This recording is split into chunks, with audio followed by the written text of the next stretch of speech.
What's up guys, Daniel here, and today we'll be comparing the Laowa 7.5 to the Rokinon 7.5 fisheye.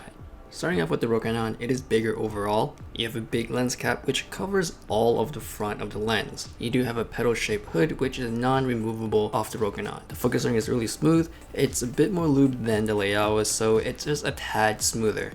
The aperture ring is hard stop, so it does click every time you move it.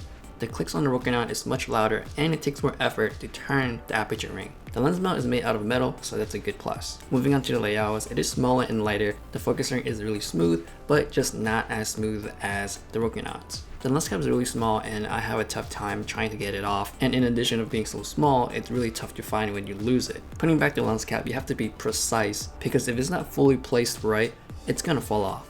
Now if you take off the hood, which you can off this lens, all that problems of placing the lens cap back on will go away.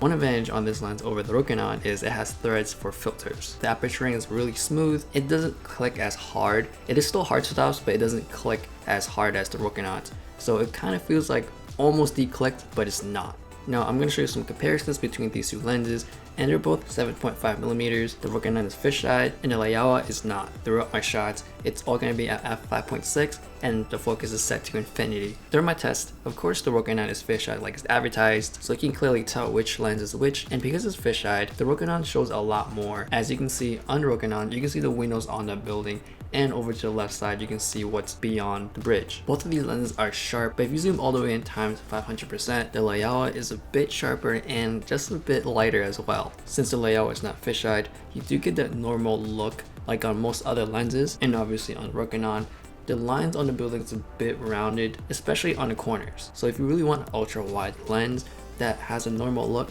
then definitely go with the Laowa 7.5. Now if you need something super wide and you still need to capture as much as you can, then the Rokinon may be the better choice. That's if you don't mind that fisheye look. For me, I think the Laowa has a bit more advantages than the Rokinon. Now they're both not weather resistant, but the quality and the material on the Laowa is much better. While handling both of them, the Laowa feels more expensive, which it is. You can take off and on the hood, and it has threads, so you can either put a polarizer or a variable ND filter if you need it. It's much lighter, so when you're vlogging or using it on a gimbal, your arm doesn't get tired as fast. And the Laowa opens up to F2.0, so that means you can use it in low light. Now the biggest con for me is the lens cap. It's really small, it's hard to take off and put back on. There are days where I thought I lost it because I didn't put it back on correctly. I'm pretty sure the hood is the main problem. If the hood is a bit bigger, then I would have an easier time putting back the lens cap. The Rokinon fisheye is a great lens as well. It can capture wider images, even though if they're both at 7.5mm. And of course, it's a fisheye, so if you're looking for that effect, then this is a good lens to choose. And the Rokinon is much cheaper. Right now it's selling at $250, while the Laowa is twice that at $500. And if you want the ultralight version like the one I have, it will cost up to $520. That's it for me guys. Let me know which lens is right for you. Thumbs up if you liked the video. Go ahead and subscribe, and I'll see you guys later.